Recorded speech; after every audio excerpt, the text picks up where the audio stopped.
tous et bienvenue sur Monaco Info. En cette fin de semaine, voici tout de suite le sommaire de cette nouvelle édition. Premier rendez-vous de l'année pour le club de l'éco Monaco de Nice Matin, avec pour thème Quelle perspective pour 2017 ? L'invité était le ministre des Finances, Jean Castellini. Les jeunes élèves de la Principauté ont participé à une journée d'essai de véhicules électriques dans le cadre du programme Jeunes Élec.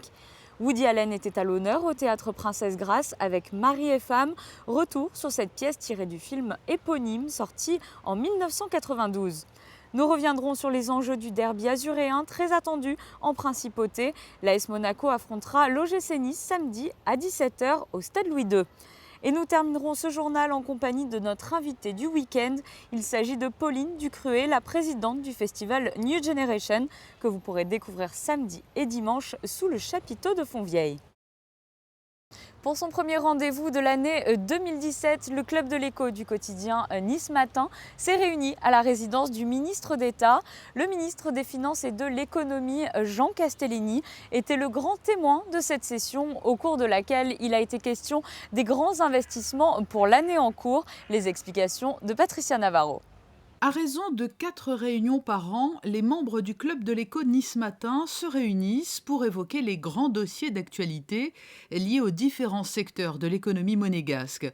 Autour de la table, des responsables d'entités publiques ou privées et l'organisme fédérateur des entreprises de la Principauté, le Monaco Economic Board. Un grand témoin intervient sur une thématique donnée avant d'ouvrir les débats. L'objectif est de contribuer à la fertilisation croisée. On y croit beaucoup au sein de Nice Matin, on croit à la proximité et aux rencontres en direct des acteurs pour renforcer l'attractivité et évidemment la pertinence économique de chacun.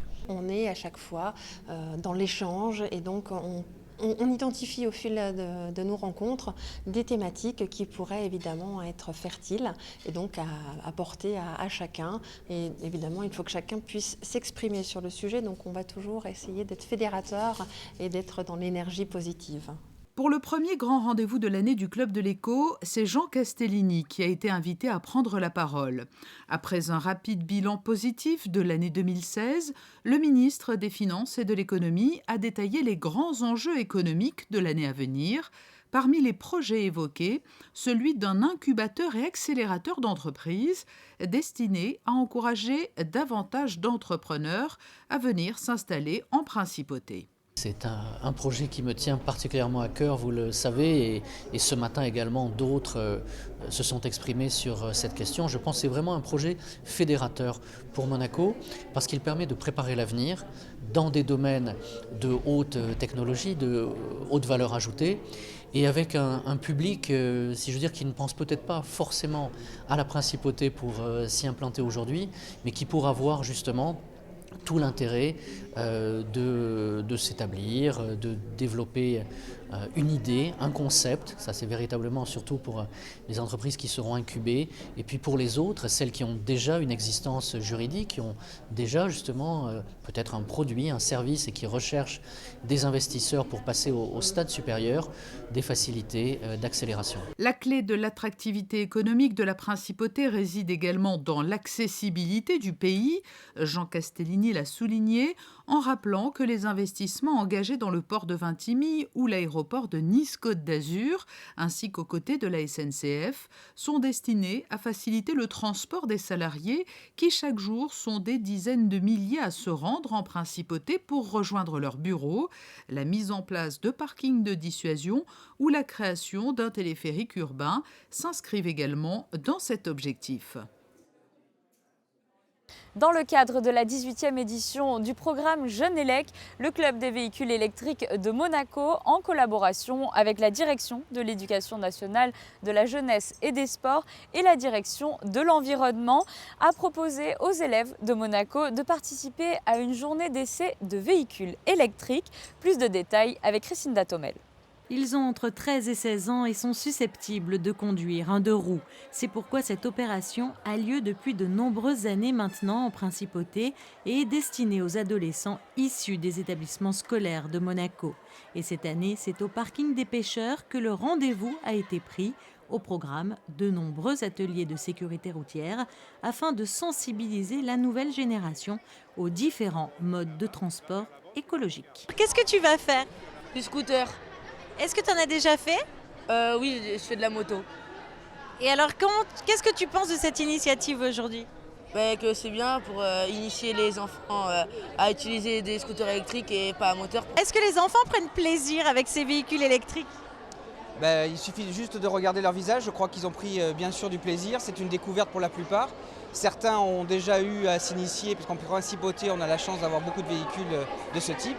Mais il semblerait qu'il y ait un fort engouement pour ces essais. Les élèves de classe de 4e et des lycéens de seconde industrielle du lycée technique et hôtelier de Monaco ont donc ouvert le bal au parking des pêcheurs. Scooters, vélos à assistance électrique, automobiles et cartes, tous les modes de transport électrique ont été présentés aux adolescents, sans oublier bien sûr la sécurité. On leur apprend d'abord les bases de la sécurité, c'est-à-dire mettre des gants, mettre un casque, le maniement du scooter, qui est très particulier. Le scooter électrique, ça a une réactivité plus importante qu'un moteur thermique. Donc il faut qu'ils apprennent ça. Alors, c'est sûr qu'avec les 2 petites minutes où ils vont faire, ils vont pas devenir de grands pilotes, mais ils auront déjà un aperçu et un ressenti de ce qu'est un moteur électrique. Et puis vous leur enseignez également les dangers de la route. Alors on leur enseigne aussi les dangers de la route, la bienséance de la route aussi, hein, parce que il faut savoir rouler ensemble. Et surtout une certaine philosophie de ce que peut l'être le deux roues, et surtout, bien sûr, le deux roues électrique. Avec ces lunettes, nous avons 1 gramme, je crois, 1,5 gramme. C'est comme si nous avions 1,5 gramme dans le sang. De quoi? D'alcool. Et alors ça fait quoi? Ça fait bizarre.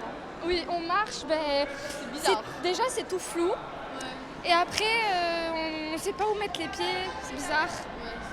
Et alors vous imaginez conduire comme ça? Non. Non. Au-delà du simple essai de véhicules électriques, l'objectif de cette journée était, vous l'aurez compris, de sensibiliser aussi les élèves à la problématique de l'environnement et de la pollution liée au transport routier urbain. Et à l'issue de cette opération, un concours Jeunelec a été lancé. Les élèves sont donc invités à réaliser un clip vidéo sur le thème de la mobilité électrique. Marie et femme était à l'affiche du théâtre Princesse Grace, adapté du film de Woody Allen, sorti en 1992. Cette pièce est une comédie sur les relations de couple en pleine crise et qui se pose des questions existentielles. La pensée, l'écriture et les dialogues du cinéaste sont bien présents dans les différentes thématiques abordées. Dominique Poulain. Quel plaisir de voir jouer un film de Woody Allen au théâtre. Et l'auteur est fidèle à lui-même. Pas de surprise dans l'histoire. Toujours des femmes et des hommes qui ne se comprennent pas, se mettent ensemble pour finalement rompre et voir ailleurs. On retrouve tous les démons de Woody Allen, donc des couples qui se font, qui se défont, des gens qui remettent en question leur relation après tant d'années de mariage, parce qu'ils sont plus tout jeunes. Ils auront entre 40 et 50 ans. Des jeunes femmes qui passent, et le démon de midi qui court. Voilà, donc Woody Allen dans toute son excellence. Et toujours, chez Woody Allen, cette finesse d'écriture et ce sens admirable du dialogue. C'est d'apparence facile parce qu'on pense que c'est comme la vie de tous les jours, on va parler de manière, on va dire, contemporaine, contrairement au théâtre classique qui va être plus complexe. Et en fait, en travaillant, oui, on se rend compte que c'est beaucoup plus compliqué que ce qu'on croit, mais c'est très agréable aussi. C'est compliqué, pourquoi? À cause des dialogues? Parce que oui, en fait, y a des dialogues parfois où c'est pas forcément un assemblage logique, où il y a des petites choses qui arrivent comme ça. Et donc, il faut être très, très concentré. Voilà. Le rythme. Il y a un rythme très soutenu et il suffit d'être un petit peu ailleurs et puis on peut bifurquer. Enfin bon, voilà, c'est un travail vraiment très précis, quoi. Le grand plaisir de jouer du Woody Allen quand on est une femme, c'est que ce sont des rôles de femmes vraiment merveilleux. C'est assez rare, les rôles de femmes amusants, je trouve. Et là, c'est des femmes explosives. Vous défaites des couples, mais c'est amusant. Oui, en fait, c'est parce que c'est pas cliché. C'est pas cliché, voilà. C'est les femmes comme elles sont, hystériques, intelligentes, drôles, tout. Il y a tout. Voilà, c'est pas le cliché de la femme qu'on peut souvent voir, pas tout le temps, mais souvent voir au théâtre ou au cinéma. Donc c'est un grand plaisir d'incarner ces rôles-là, plein de caractère. Le drame commence dans le salon chic d'un couple intello bobo de Manhattan. Jack et Sally annoncent à leur couple d'amis, dans la joie et la bonne humeur, qu'ils se séparent à l'amiable. La nouvelle fait l'effet d'une bombe pour Gabe et Judy. La décision de Jack et Sally va avoir des conséquences sur l'autre couple. Sur les relations, en effet, hommes-femmes, sur les couples qui vieillissent, sur les enfants qui grandissent, qui partent des maisons. Et qu'est-ce qu'on fait encore? Est-ce qu'on signe à 40 ans encore pour 30 ans? Est-ce qu'on re-signe jusqu'à la fin ou pas? Qu'est-ce qu'on va voir sur les amours externes? Est-ce qu'on va goûter un peu de nouvelle peau ou pas? Qu'est-ce qu'on fait? Est-ce qu'on reste avec son mari, sa femme? Ou est-ce qu'on va essayer d'autres choses? Voilà, où est le bonheur, s'il existe, où il est dans la relation amoureuse, voilà. La rupture interroge Judy sur son propre couple et notamment sur le refus de Gabe de lui faire un enfant. S'ensuit un chassé-croisé amoureux entre les différents protagonistes. Chacun va se consoler dans les bras d'une autre et chacune dans les bras d'un autre. Chacun d'eux vivent une histoire séparément. Et après, à la fin, ils se retrouvent. Mais est-ce qu'ils se retrouvent par amour? J'en suis pas sûre. Et dans le côté toujours extrêmement négatif, pas négatif, mais pessimiste de Woody Allen, on aurait plutôt tendance à dire que c'est pas sûr que, en tous les cas, pour ce couple-là, l'amour soit au rendez-vous. Non, l'imprévu, c'est un peu ce qui va arriver à Judy et à Gabe, qui, là, pour le coup, c'était tout à fait inattendu. Et finalement, ils sont, je dirais que Judy est la grande gagnante de toute cette histoire, au fond, alors que c'était pas parti pour. Pourquoi Mari et femme? C'est que dans ce film qui rassemble vraiment toutes les thématiques de l'œuvre de Woody Allen, quand on regarde Mari et femme, en fait, tous les autres films sont présents. Et c'est qu'on est au-delà d'une histoire de couple. C'est qu'en fait, on parle de l'identité. Et c'est comme ça que je l'appréhende. Et comment on fait pour être bien à deux quand on ne sait pas en fait comment fonctionner bien tout seul. Voilà. Mari et femme est une comédie à la fois drôle, fine et caustique aussi, du pur Woody Allen. Et en bref, dans le reste de l'actualité, Mission Enfance organise le mardi 7 février une vente de déguisements. L'intégralité de cette journée sera affectée au financement d'un conteneur d'aide d'urgence en faveur des enfants et familles dans le besoin du Burkina Faso. Rendez-vous donc entre 10h et 18h dans les locaux de Mission Enfance à Fontvieille. Un mot de football, samedi à 17h, l'AS Monaco reçoit l'OGC Nice pour un derby au sommet. Co-leader du championnat, ce match aura bien évidemment une saveur particulière pour ces deux équipes azuréennes. Le point avec Émilie Rousseau. La 23e journée de Ligue 1 sera synonyme de derby. Dimanche, la SSE reçoit l'Olympique Lyonnais, mais le match qui nous intéresse est bien évidemment le derby de la Côte d'Azur opposant les deux co-leaders du championnat, l'AS Monaco et l'OGC Nice. C'est un derby entre les deux équipes qui restent avec le même point. Que nous, à notre maison, on va essayer de faire le maximum pour gagner les matchs. Ça, c'est notre objectif. On connaît le climat d'un derby. Ça va être un stade bien garni, je pense. Il y aura beaucoup de supporters niçois et monégasques. Voilà, on sait ce que c'est un derby, ce que ça représente surtout pour les supporters. Maintenant, il faut vraiment se concentrer sur le terrain. Nice a une très très belle équipe. Voilà, on a un bel effectif aussi. Donc, ce serait une rencontre de prestige. Je pense qu'il n'y a pas eu souvent un derby en ayant Monaco premier et Nice deuxième. Donc ça apporte un peu de piment. Les Monégasques n'oublient pas leur lourde défaite au match aller 4-0 à l'Allianz Riviera. Cette saison, l'OGC Nice surprend grâce notamment à un recrutement judicieux. Les Rouges et Blancs s'attendent donc à une rencontre engagée samedi. On s'attend à une rencontre très difficile. Nice, on aime bien faire passer Nice pour la petite équipe qui se déplace contre le gros, mais voilà, quand tu regardes Nice ces derniers temps, surtout depuis la saison dernière, ils ont recruté de grands joueurs. Quand tu vois cette année, il y a Balotelli, il y a Dante, il y a Belanda. Voilà, c'est des gros joueurs. Donc on s'attend à un match aussi difficile que le match qu'on a pu jouer contre le PSG dimanche dernier. Donc il va falloir vraiment donner le maximum de nous-mêmes Surtout qu'on a perdu à l'aller, je le répète, même si c'est pas un sentiment... faut pas connaître ce sentiment de revanche, mais c'est quelque chose qui nous a piqué, j'espère. Donc, j'espère vraiment qu'on aura un résultat positif, c'est vraiment important. Sitemwe Bakayoko et ses coéquipiers restent sur une bonne dynamique. Ils sont invaincus en 2017 et restent toujours engagés sur 4 tableaux. Nice garde discrètement dans un coin de la tête le titre de champion de France. Cette rencontre peut être déterminante pour la suite du championnat. Il faut le prendre avec beaucoup de concentration ces matchs et puis tout donner, c'est tout.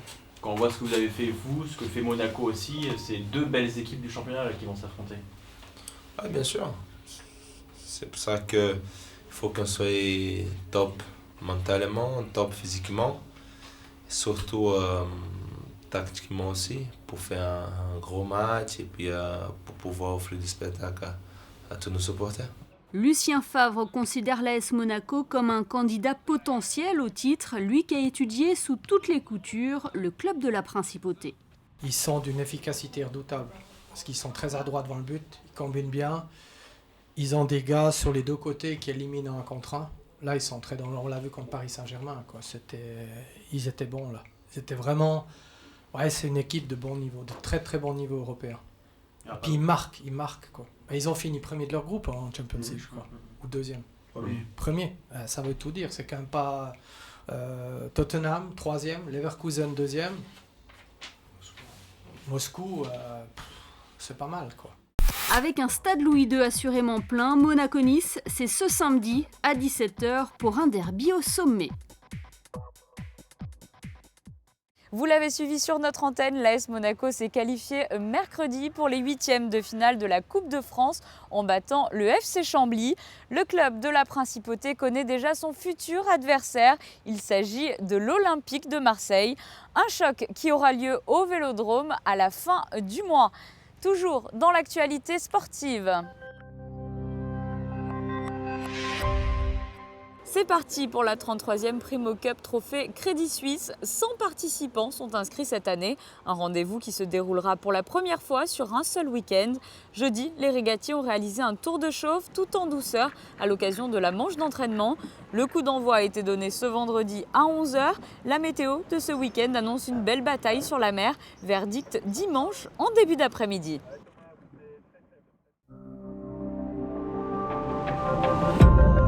On retrouve à présent notre invité du week-end. Il s'agit de la présidente de New Generation. Bonjour Pauline Ducruet. Bonjour. Ça fait déjà 6 ans que vous présidez ce festival. On peut dire que le cirque est une véritable histoire de famille pour vous. Oui, de par mon grand-père et ensuite ma mère qui me l'a transmis. C'est de génération en génération. Et donc voilà, on aime dire que c'est dans notre ADN. Vous avez donc baigné dans le cirque depuis toute petite. Quels sont vos souvenirs les plus marquants ? Mes plus lointains souvenirs et marquants du cirque, je veux dire que c'était au festival depuis que je suis toujours venue. En fait, je me rappelle d'être toujours venue au festival avec ma mère, avec mon grand-père. Mes premiers festivals étaient ici, donc voilà, mes premiers souvenirs. Et vous avez des numéros que vous affectionnez plus que d'autres ? J'ai un petit penchant, je dois dire, pour les acrobaties, vu que j'ai fait beaucoup de sport, beaucoup de gym, beaucoup de plongeon quand j'étais plus jeune. C'est quelque chose auquel je peux m'identifier, on va dire. C'est quelque chose en plus d'impressionnant, toujours spectaculaire. Oui, et je sais les heures et les heures de travail et les gamelles derrière tout ça, donc voilà. Oui, justement, vous voyez le cirque en plus de l'intérieur, depuis les coulisses. Qu'est-ce qui s'y passe justement ? Mais moi, c'est ce qui me plaît le plus dans le cirque, c'est tout ce qui se passe derrière, tous les petits ratés, de voir qu'en fait, voilà, ces gens qui nous font rêver sur la piste sont des humains, quoi.